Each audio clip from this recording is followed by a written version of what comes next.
Welcome to a New Life podcast with Pamela Jean, where it's all about empowering women to empower more women. Get ready, friends, to create a new life. And here is your host, Pamela Jean.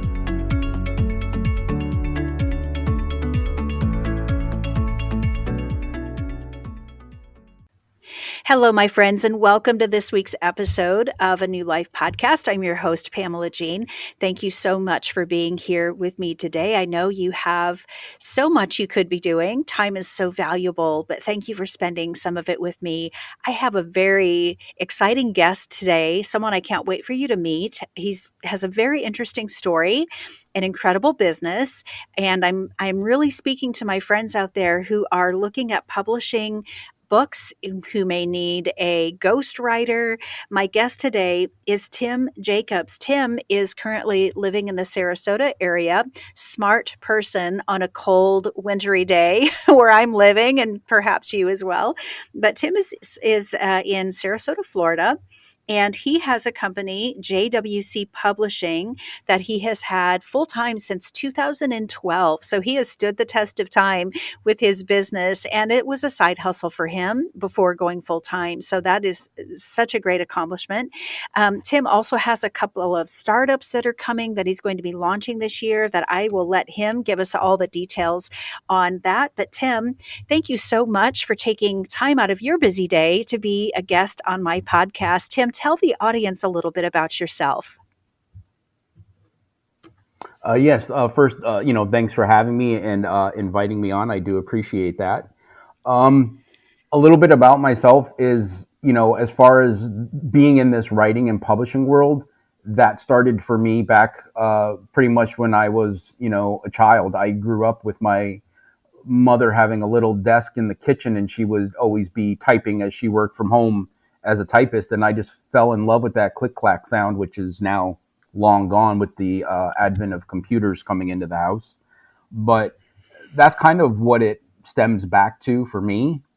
And I've always been an avid reader, even as a child. Just, my favorite place was the library. It was just getting books. It was getting Barnes & Noble gift cards for, birthdays and Christmas.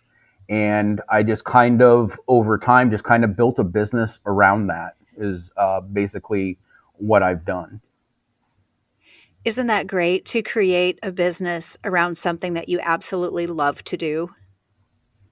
Oh, absolutely. And that's one of the things, there's that phrase that, if you have something that you love and you can make money doing it, you never have to work a day in your life, as the saying goes. There's a lot of truth to that, for sure. So when you started your company in 2012, what was the moment that you knew it was time to go ahead and do it full time? And what were you doing alongside of the publishing as your side hustle, or maybe it was another career to be able to go full time? So how were you juggling and managing those two aspects?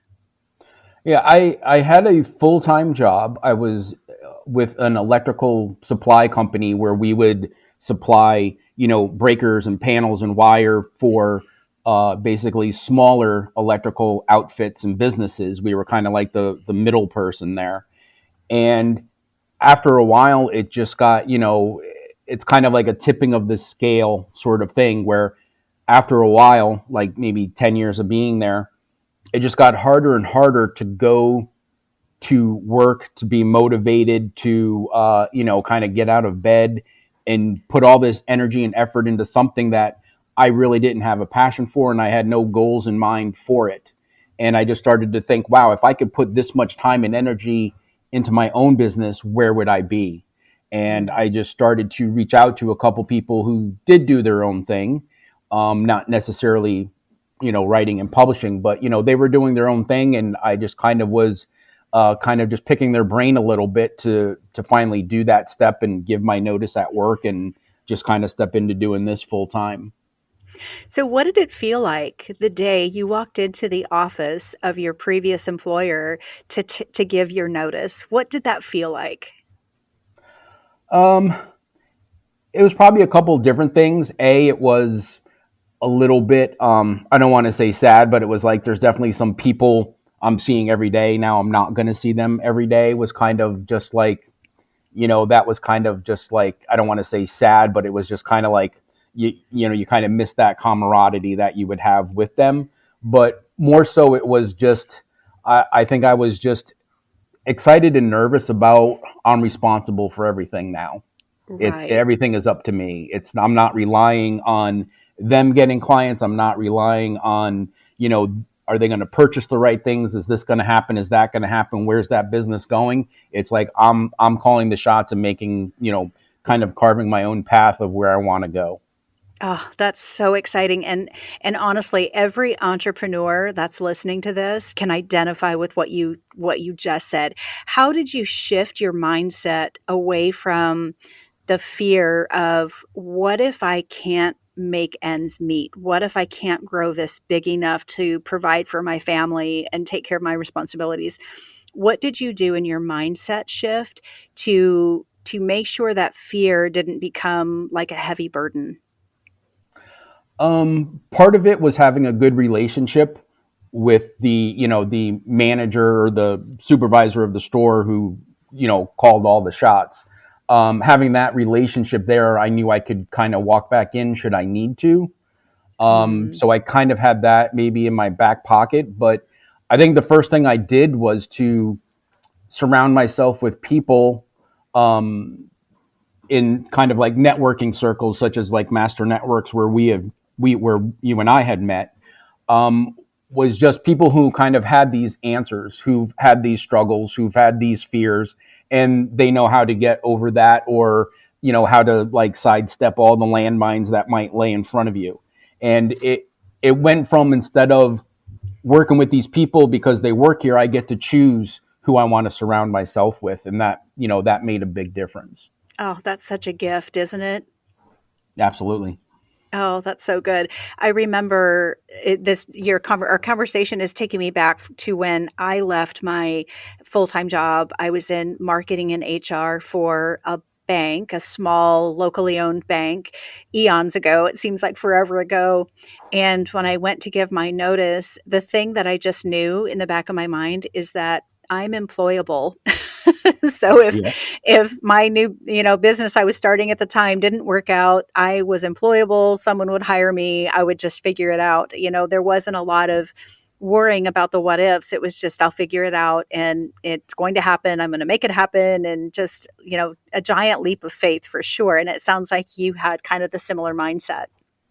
Yeah. And one thing that I try to do every so often, and kind of goes parallel with that, is to ask yourself, if you were to be your own competition, what would you do differently?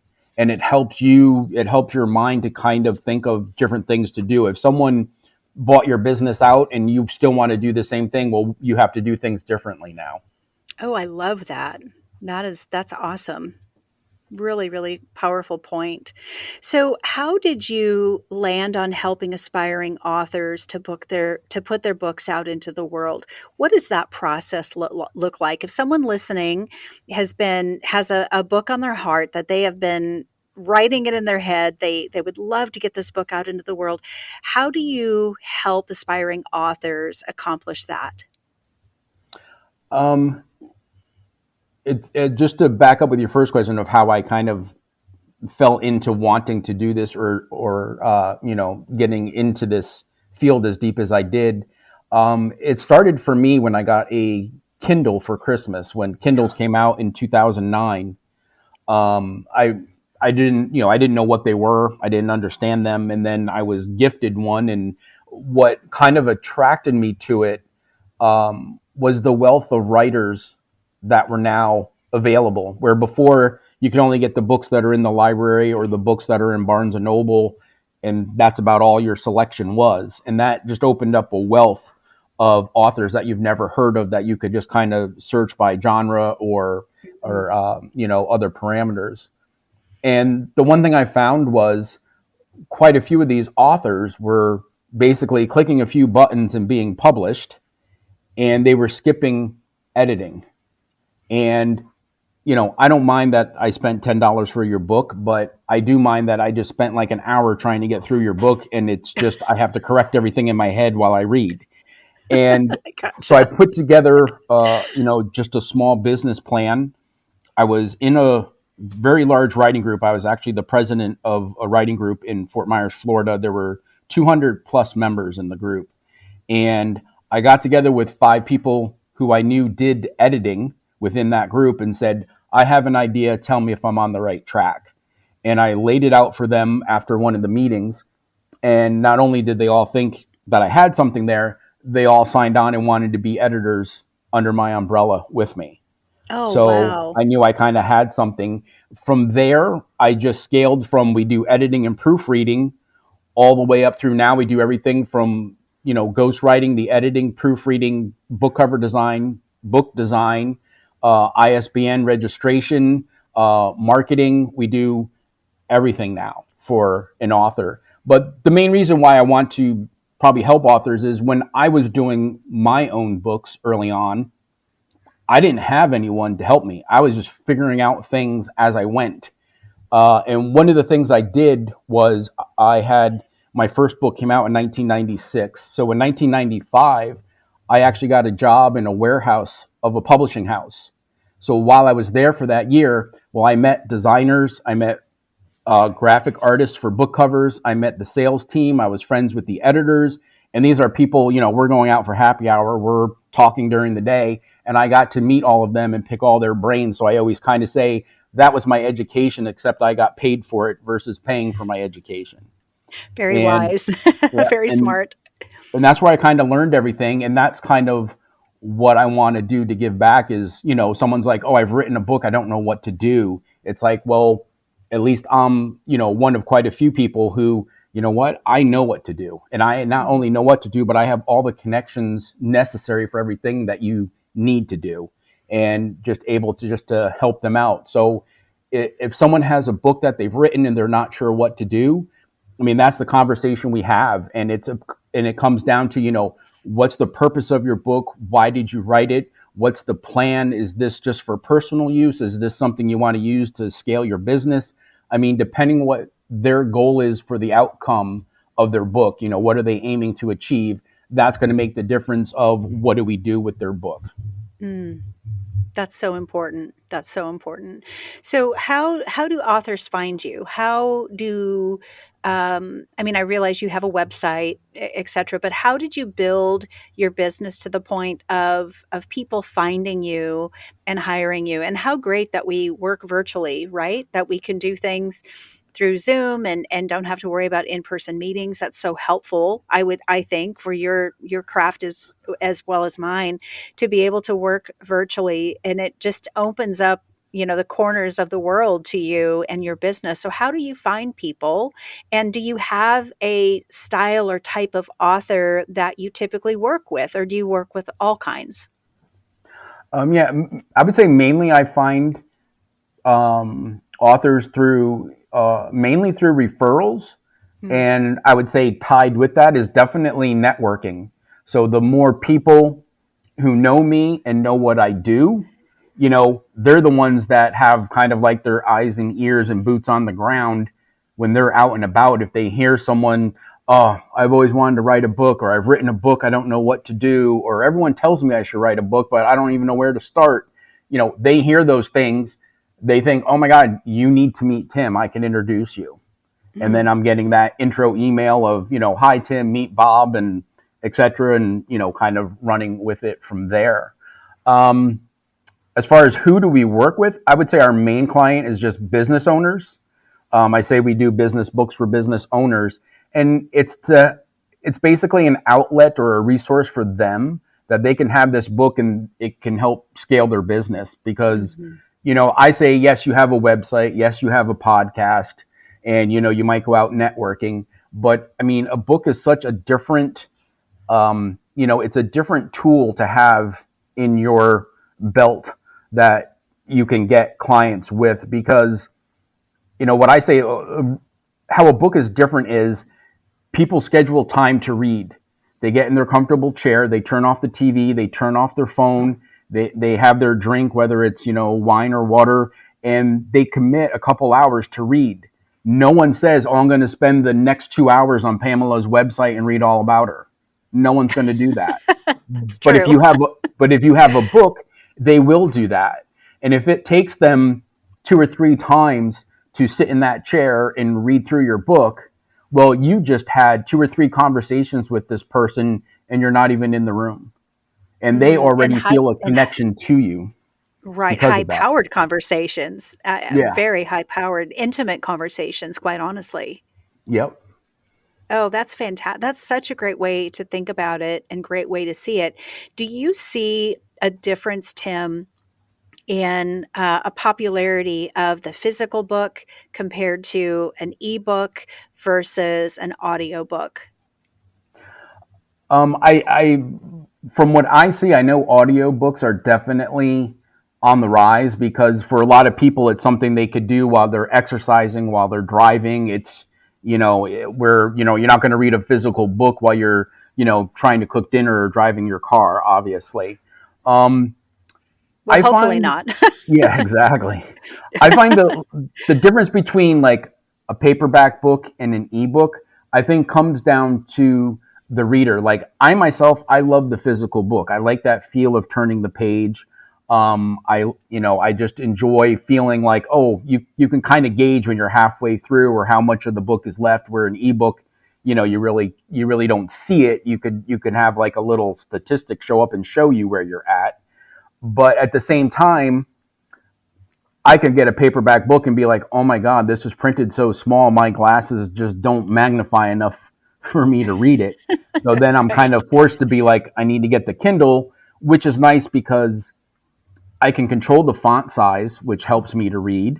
And also, it being backlit, it's like, I could be lying in bed and have my Kindle on, and I could be reading, and I'm not disturbing my wife, like turning on a light, lighting up the whole room because I want to read my book, my paperback. Right. So there's pros and cons to each, and everybody, some people like paperbacks for a certain reason, some people like their audio books, and some people like their ebooks, and it's just a matter of having each of those available so that you're not really leaving any reader out. As you're saying, hey, I have a book, and well, do you have it in ebook? No. Well, you might have just Oh, lost someone reading your book, getting your content, and maybe connecting with you for for business or giving you a referral.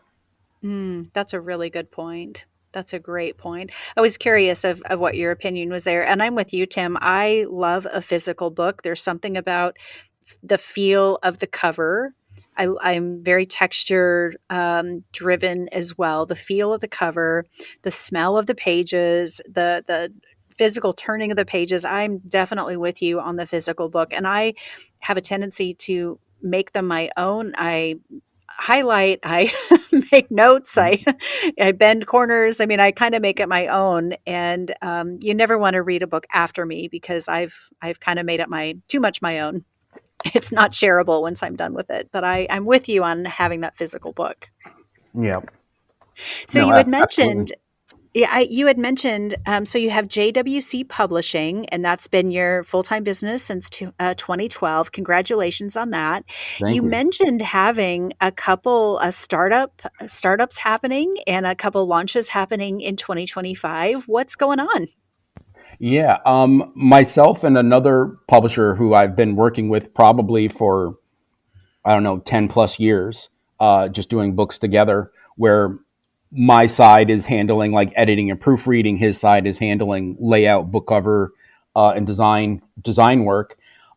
We've gotten together and created something called the Our Legacy book series.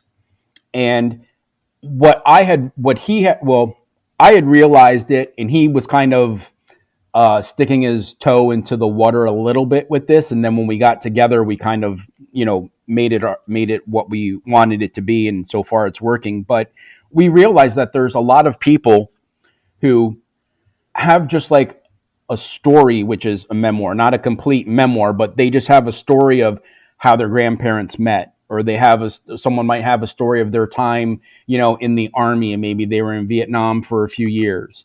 And they just have that little snippet of their life that they want to preserve and they want to share it with family. Well, when they're reaching out to hybrid publishers such as myself and others, obviously they can't justify spending 30, 50, even 70 grand to have a book written and published and all the other parts of the process just to get 50 copies for friends and family, and that's it. It obviously does not make sense.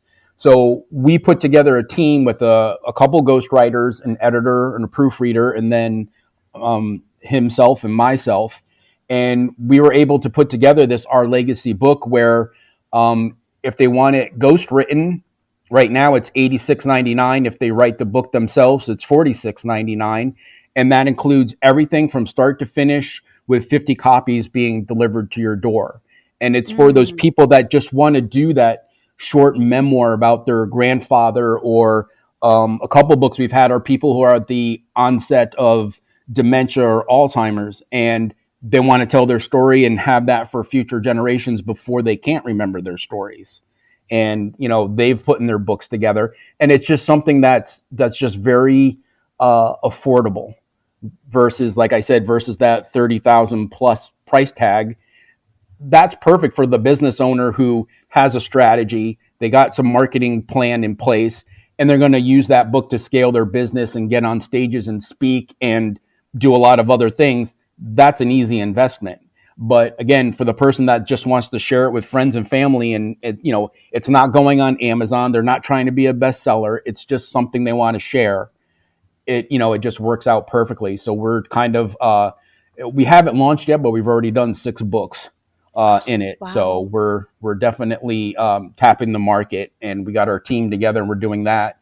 The second thing is with a colleague of mine, a fellow ghostwriter, where he has gone through a lot of programs and training courses pertaining to ghostwriting. And he found them all to be the same, where you join, you spend a few $1,000s, and then it's just in your inbox. You get PDFs, you get videos. You can't get in touch with the person that you signed up with, that you paid, and it's all kind of go at your own pace. And if you're not really a motivated self-starter, get it on your calendar, you don't go through all that stuff. It just clogs up your inbox, and that's where it sits.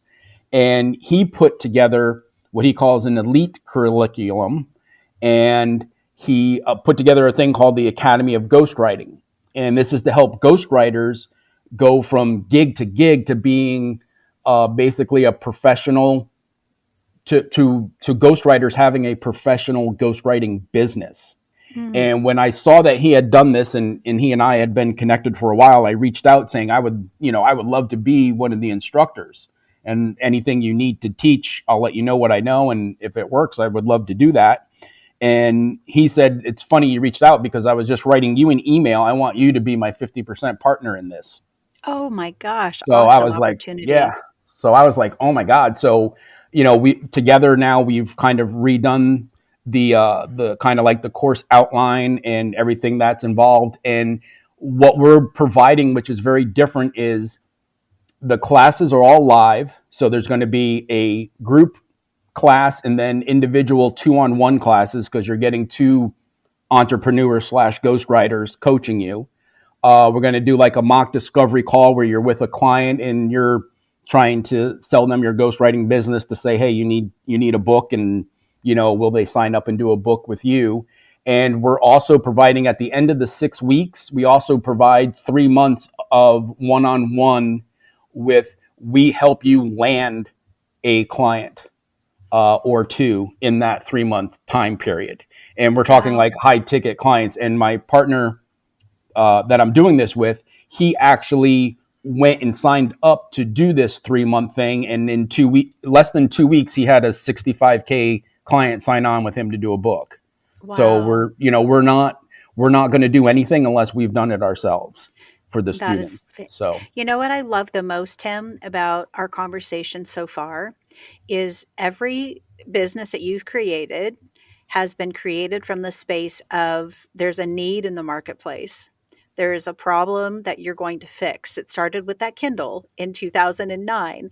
You got the Kindle, and it was like a train wreck. I can imagine someone as knowledgeable as yourself, reading an unedited book was probably like poking your eye out. It Yeah, was probably exactly. really painful for you to read that. But every business you've created has come from where you've seen a void in the marketplace. And that is where some of the most brilliant, intentional, successful businesses are birthed, are from noticing that there's a need, all the way back to that Kindle. Yeah. No, absolutely. And that's one of the things, like both he and I with the Academy of Ghostwriting, being in these kind of networking groups and circles and masterminds with other ghostwriters, we can't even count how many times we've heard someone say, "Oh, I hopped on a call with so and so. We talked for like an hour, and then when I got to my price point, they said they can't afford it." Mm, Because they're just like, I can't do $45,000 just because I want 20 copies of a book about how my grandparents met, which is an incredible right. story. Right. And Which is a that story kind that of, needs to be told and preserved. yeah.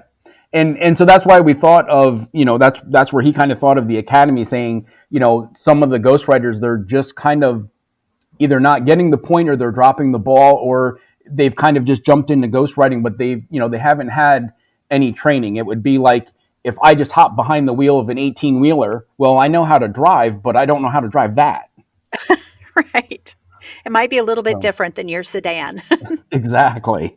So, Oh, that's such a good analogy and such a good example. And I think too, when you are in a business or a field where the product that you create is relatively personal, like you are the product, people have a really hard time crossing the finish line and selling that product if it's personal to you. And as a ghostwriter, I can't think of anything else that would be much more personal than writing somebody else's story.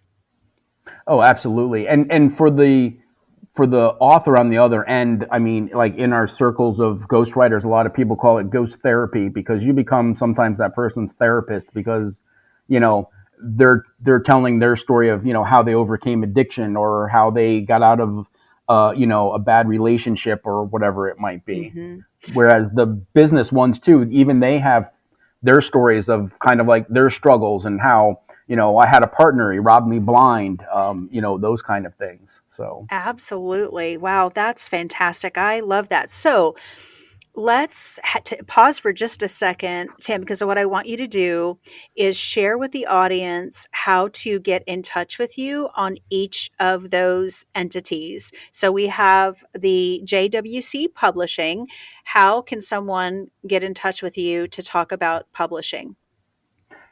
yeah, that would be my email address, which is T Jacobs, Jacobs, the at symbol, and then JacobsWC.com.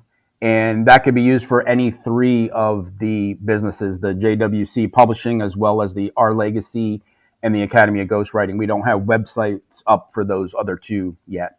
Okay, perfect, perfect. So I want people to have the opportunity to reach out to you or go to your website and get a little more information just about yourself and how to contact you and how to bring what you're offering into the fold, because between the publishing and the legacy writing, which I think is so powerful and so important, and the idea that you and a colleague have partnered up to teach and train other ghostwriters how to create a successful business is so, so valuable.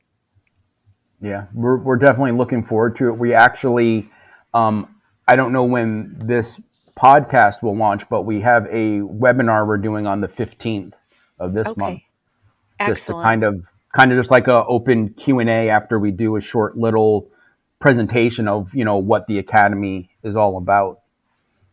That's phenomenal. Well, congratulations to you and your Thank you. colleagues, Tim. This is just fantastic. So I'm going to shift gears just a teeny bit.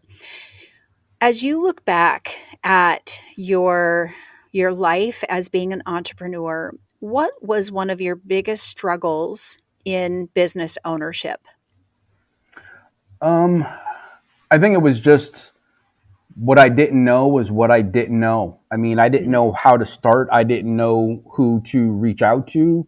I in a way, it was like I really didn't have someone to talk to kind of be like, how do you do this and how do you do that? And, just anything that, what do you need to know to run a business? I mean, to me, I originally just thought business was, hey, you make business cards and you hand them out and, I know. that's how you run your So business. But it's so funny. Everybody starts, well, I got business cards. That's like the yeah, first thing you do.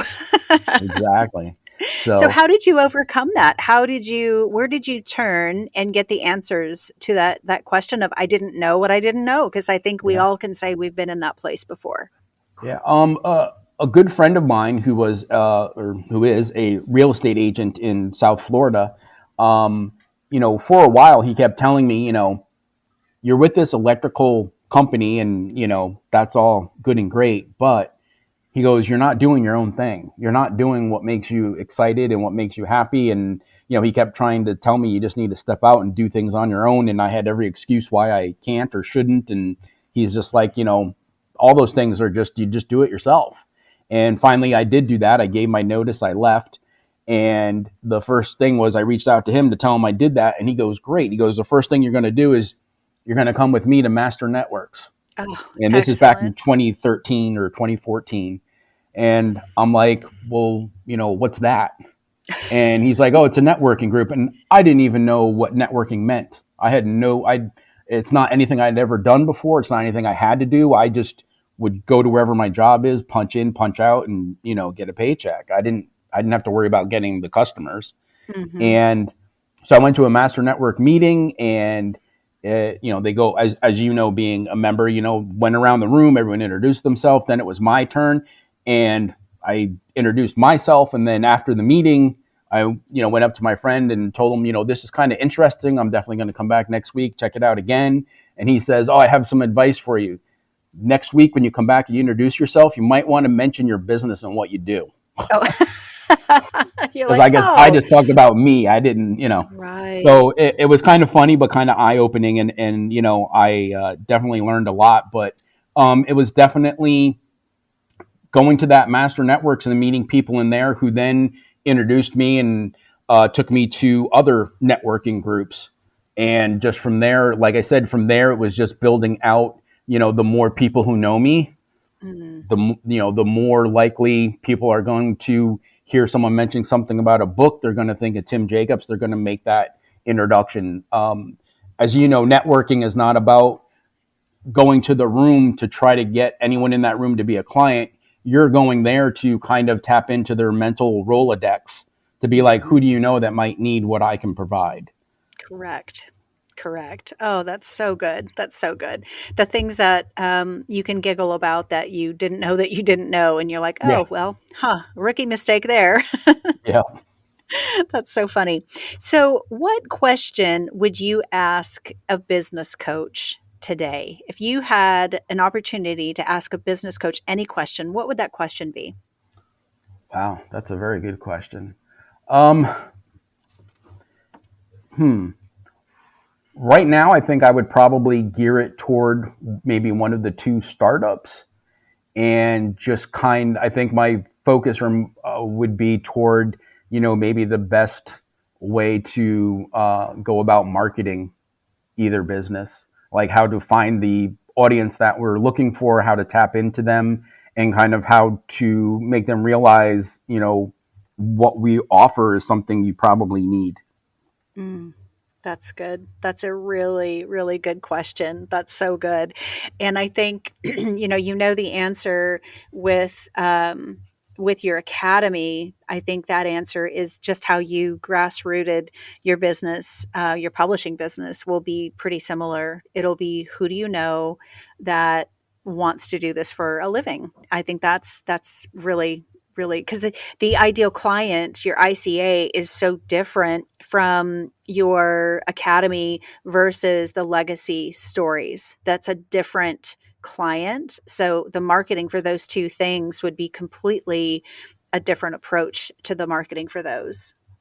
Yeah, absolutely. It's definitely two different clients, because the academy, we're kind of looking for ghostwriters who are really serious about scaling their business and turning their ghostwriting from gig to gig into a solid pipeline of vetted leads that will pan out for them, and they know how to close meetings and discovery calls and whatnot. Whereas the our legacy books, again, that's just for the people who are just looking to put together a short little book. And, that's the gift at the summer family reunion. That's the Christmas gift. That's the just because gift.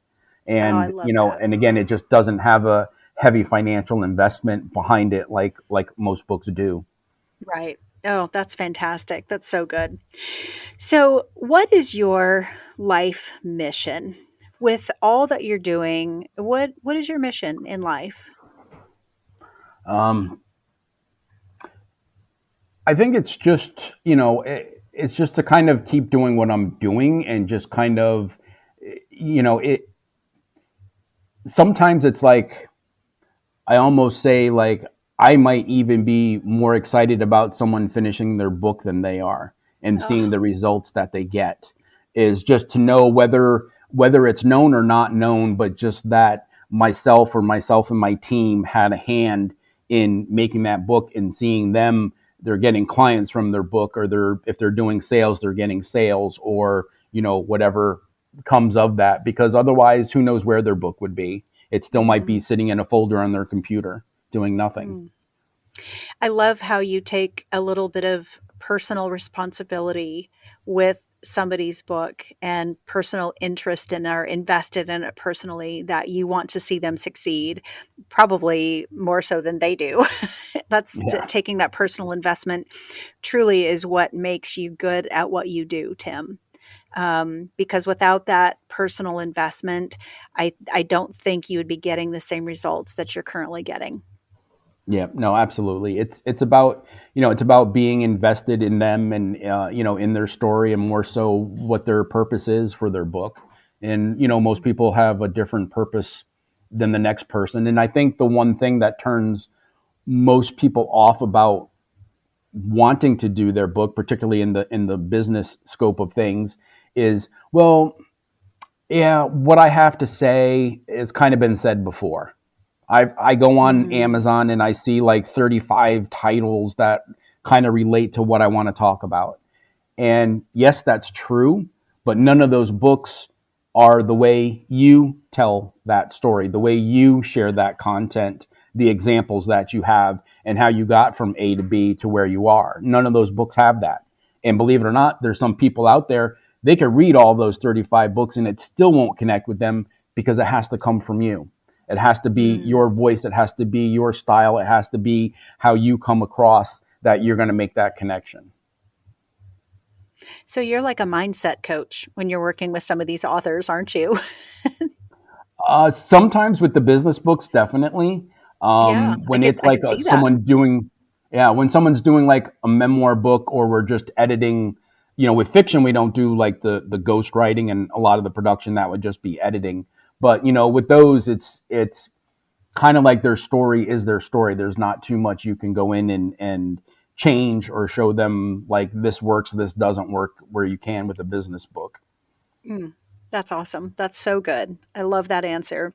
So I'm going to ask you a question. It might be a hard one, but what is the most favorite book you've ever read in your whole life? What is the name of it and the author? Wow. To date, I would say for nonfiction, I would say it's Awaken the Giant Within by Tony Robbins, which came out in the early 90s. I remember living in San Diego on the beach, and I had that book, and I think that kind of planted a seed with me that didn't really sprout until many years later, about just doing your own thing and kind of having a purpose and be goal driven and things like that. That book really kind of got me started thinking. Fiction, which I read a ton of, because I read about 60 books a year. Oh my gosh. Yeah, both fiction and non-fiction. That's a lot of books. Yeah, but I would say with fiction, the one that's sticking with me at the moment, which I only just discovered, although it came out in the early 2000s, is House of Leaves. And I know the guy's name is Daniel. I can't think of his last name. But what's really unique about that book is the formatting of the book is part of the story. And you can't get the book on audio, you can't get the book on Kindle because it has to be printed in order for you to follow the story along and how everything unfolds. And it's just a story about this couple that go into this house, and for some reason, it turns out the inside of the house is like 10 or 20 times larger than the outside of the house, and they can't figure out what it is that's causing that. And there's a couple other side stories that are very strong that kind of unfold throughout, and it's just a very it's just a mind-boggling story. And it was one of those ones where I found like I just cannot put it down, and at the same time you can't really explain it to somebody. It's just, you just need to read it. It's the only thing you can tell someone is just get a copy and read it. Oh, I love that. House of Leads, correct? Yes. Awesome. Sounds so good. Okay, I'm going to wrap us up today with a final question. What big goals do you have planned personally and professionally for 2025? Personally is, my wife and I just made a major change. In 2018, we had sold everything. We bought a motorhome, a Class A motorhome, and since 2018 up until actually just this past Christmas, we have been on the road full time, just traveling and visiting friends and family, and just kind of going all over the East Coast from everywhere in New England, down into Florida. So a big change for us was we sold the RV just before Christmas. And now we're in Sarasota, Florida for a little bit, but our goal is to go to Tennessee, and we're going to be living there for at least a few years. So one goal is just to get situated up there, get acclimated back into some cold weather months again, which I've never really had in quite some time in my life. And also just kind of, it's a little bit different to get back into like, wow, I have like a home base. I have, a situation room, if you will, where I could actually have a desk and monitors and, living in the RV, it was strictly just my laptop was all I have. Right. You'll have to buy a lawnmower. Possibly, if we don't, we'll probably live in an apartment complex, so don't have to worry about that. But okay. So that would be the personal thing, is just kind of get back used to having like that office setting and just being stationary and like usually when there's cold weather, we leave and go where it's warm, but we won't be doing that. Yeah. And business would definitely be just to, launch the Academy for sure, and just have some ghostwriters just really reap the benefits of what they learn from us, as well as landing a couple clients right out the bat when they finish the course with that 3 months of one-on-one we do with them afterward, would definitely be huge. And then with our legacy books is just to, we're just going to keep doing what we're doing, is just, reaching out to people and letting them know, if you have a story that you want to share, we definitely have an affordable way to do it. I mean, the books come out just beautifully. It includes 50 copies sent right to your door, where a lot of people is, you're spending 30, 40 grand to do your book, and like, oh, now you want printed copies. Well, that's another $5,000 or $6,000, depending how many books you want. So, we're just including everything in one package, and we're excited just to get more of those books, out into the world, because, on that end, it's just like, the sad part is you don't want someone who's just like, I did 3 years in Vietnam. I have so many little stories of what happened there. It's like, why should that person take that to the grave? It's like, no, share those stories, whether it's just for family or even if people outside your family find it. It's something that, it just should be told and shared. Right. It's different with the ability of following your family tree and your lineage. That's great. That's awesome. But if you could hear a story from 1890 of something that came from the voice of a great great grandfather or something like that, that would be so powerful. And that's what you're creating with our legacy story, is putting all of the story of somebody's life in print so it's never forgotten and can be shared for generations. Yeah.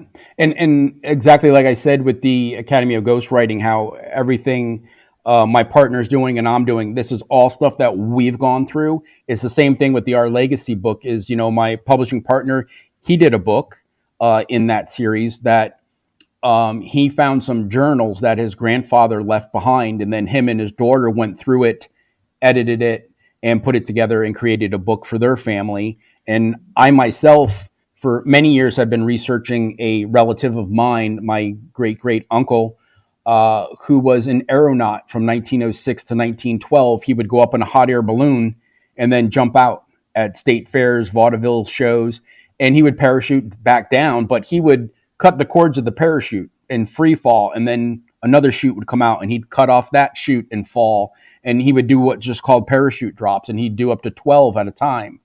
And this guy was a celebrity during his time. I mean, he was on front page newspaper every state that he went to and performed at. He was on the front page. And, I did my research. I put that book together, and then, I got my printed copies and I mailed it out to all of my family.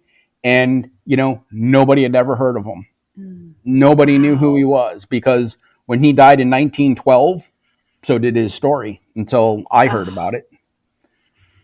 So that's kind of what this provides. It's a way just to keep these stories alive. Now his story will never die. It's never going to go away. Oh, Tim, that is so powerful. Oh, gosh, thank you, Tim, for being with me today. I truly, truly appreciate hearing your story and understanding more about what you do. But thank you for being here. Thank you for having me. I definitely enjoyed it, and I appreciate you giving me the time. Absolutely. Oh my gosh, friends, thank you for joining me on today's podcast in the interview with Tim Jacobs. I'm sure you found it as delightful as I did. I knew Tim before, but now I know him even better. And this has just been a fantastic interview for me. But friends, thank you again for joining me. Make it a great day, and I will see you next time. Thank you for joining us today on A New Life podcast. We will see you next time.